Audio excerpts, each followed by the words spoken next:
Alright boys, we have 3 new builds today, all for Gunslinger Hunter, one being a PvP focused build and the other 2 being more for PvE. So let's just get into it. Today we have our top tree golden gun build focused on PvP. So I'm using an armor exotic that doesn't get used often, and that would be the bombardiers.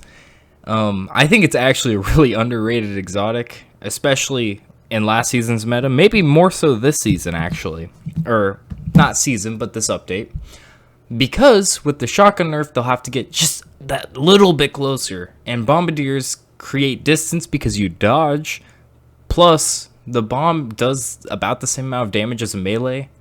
So if you're able to throw your explosive throwing knife at your feet as you dodge, there's a good chance that the, WM1 shotgun rusher will die.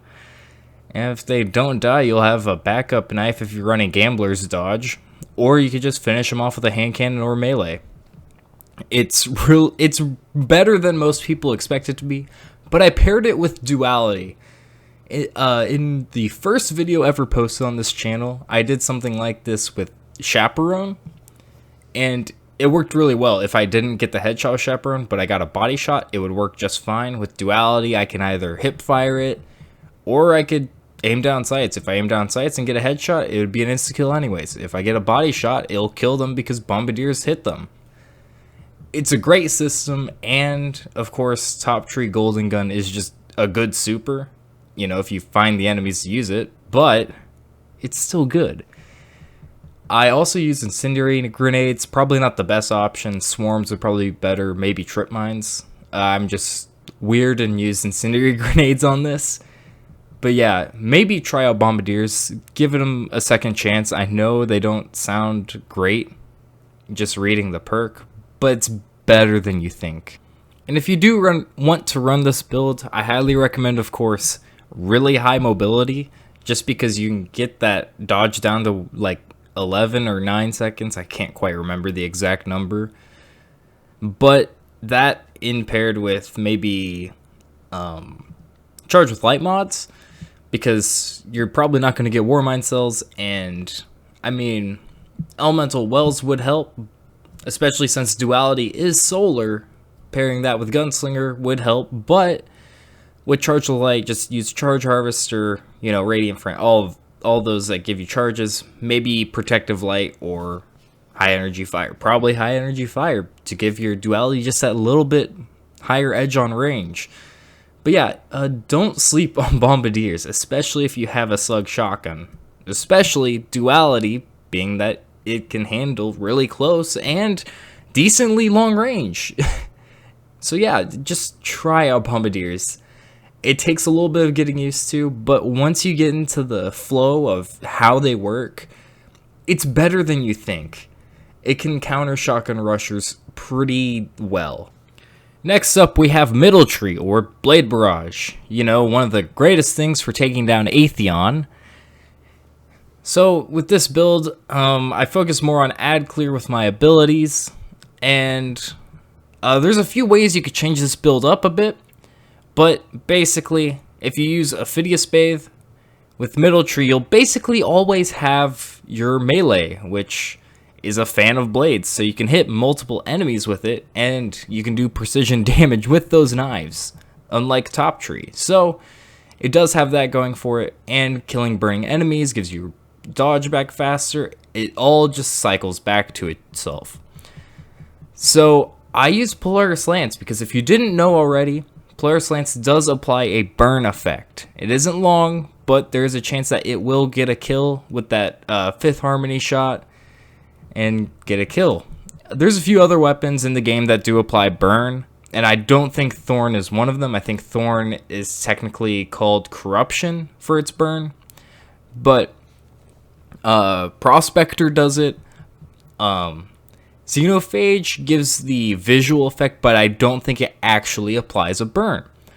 But you do have incendiary grenades as a gunslinger, which I know they aren't the best, but for PvE, I personally do enjoy incendiary grenades. Polaris Lance is often overlooked because scout rifles aren't that great, but Scout rifles are getting buffed in PvE next season, sadly. So you won't be able to reap the benefits of it now, but next season, this build could be really good. I'm just putting it in this season because we, of course, have Scout Rifle Anti-Barrier, and I just think it's fun to run. So maybe try it out. Blade Barrage, great for Atheon, and its passive game is pretty good for ad clear. Super could be better at boss damage on things other than Atheon, but it's pretty good. So yeah, try out Blade Barrage. It's pretty fun. And if you do run this build and you're using Polaris Lance, I would personally recommend that you use Elemental Wells. They'll give you your abilities back faster, even though that's not much of an issue for you with this build. You will basically always have your abilities, but you can heal yourself with Elemental Wells just to ensure that you don't die. Of course, there's always Charge with Light. And Charge with Light mods are great. Protective Light, High Energy Fire are great to help you deal more damage or to make sure that you don't die. So I would go Charge with Light, Elemental Wells, or a combination of both, with the Elemental Well mod that makes you Charge with Light. Maybe a Charge Harvester with that, High Energy Fire. Pair that with the Elemental Well mod that creates wells when you get kills with weapons matching your subclass. And then slap on one of the healing wells, and you probably won't die for a while. So I think this build could be pretty good in the right circumstances, but I feel like next season it will be much stronger with the Scout Rifle buffs and the possible expansion of the Elemental Well system. So yeah, give this one a look and maybe try it out. And to round out this video, we have Bottom Tree Gunslinger with a build that focuses on killing champions. Now, if you didn't know already, Arthur's Embrace was an exotic brought to us in Beyond Light. It's a gauntlet that gives throwing knives the ability to have unstoppable. So, if you have unstoppable champs, just throw a knife at them after you get a kill on ad, and it will stun the champion. And since you have that, that frees up your exotic slot from something like Leviathan's Breath that has unstoppable in the heavy slot, and it gives you a chance to throw it on something else. So, I used Ariana's Vow and Dire Promise. Dire Promise might not be the greatest kinetic hand cannon. In fact, next season I believe that the 7th Seraph hand cannon might be better, especially since it does spawn Warmind cells, and with the hand cannon buff, it probably won't be a bad choice. But nonetheless, Ariana's Vow is great because it's anti-barrier. You could use Divinity with this and then do a anti-barrier primary. That's also a choice you could make. And there's a few other weapons. I can't remember which ones exactly have anti-barrier and overload at the moment, but there are more unstoppables than anything else. But Arthur's Embrace, it does up the damage on your throwing knife. It lets it bounce more. And if you get a kill, you get your knife back. That's just baked into Gunslinger. And precision kills make your super recharge faster, and your knives are going to be getting more kills more often. So it does work pretty well. You can handle any type of champion, and if it's like anti-barrier unstoppable for Nightfall, you could run this with unstoppable grenade launcher, so that you can use blinding nades and save your grenades every once in a while you stun a champion with your melee. Or if you need to reload your grenade launcher, you can just throw the knife at the champion and you're all good. And then you reload your grenade launcher, put some damage on the champion, and you're all set.